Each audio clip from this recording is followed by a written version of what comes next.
It had been a long week, and all I wanted was a few days away at the lake cabin with my daughter. The workshop behind my property, my sanctuary for tinkering, welding, and building, was finally organized, with tools neatly arranged and projects lined up for later. It was my space, and I liked it that way. Then Karen showed up. Karen, the self-appointed HOA president, had a flair for intrusion and a penchant for making other people's lives miserable. She had policed fences, called cops over landscaping, and once lectured me for leaving my trash cans in the wrong position, yet here she was, parking her oversized SUV directly in front of my workshop door.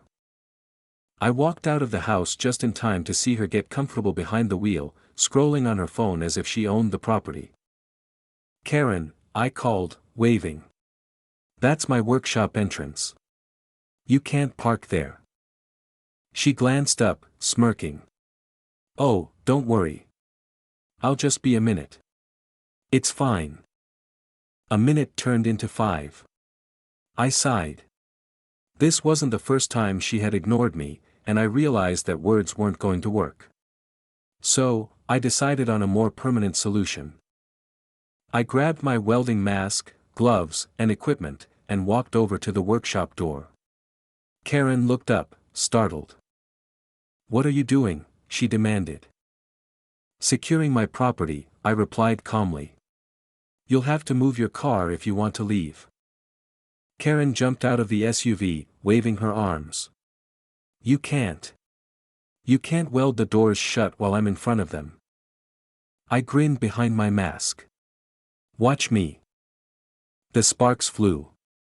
Within minutes, the steel doors of my workshop were welded shut, leaving Karen's SUV completely blocked in.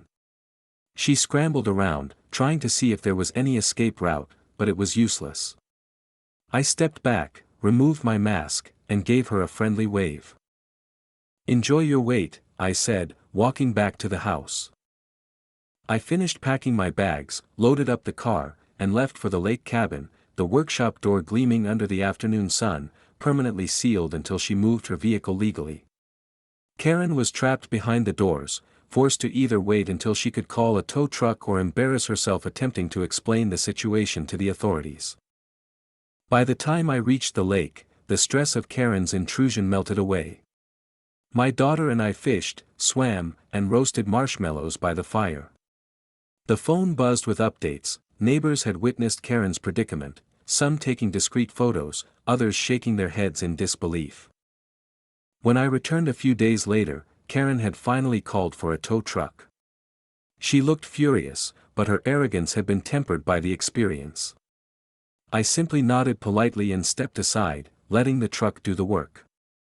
She didn't say a word as her SUV was removed. The workshop doors remained secure for another week, giving me time to reinforce them and make a few additional upgrades. Karen, for her part, learned a valuable lesson: don't underestimate property owners with a little skill, patience, and a welding torch. The best part? I didn't even have to confront her directly. The welding spoke for itself. And as I watched the sunset over my lake cabin that evening, I smiled. Some victories don't need words, they just need sparks, steel, and a little poetic justice.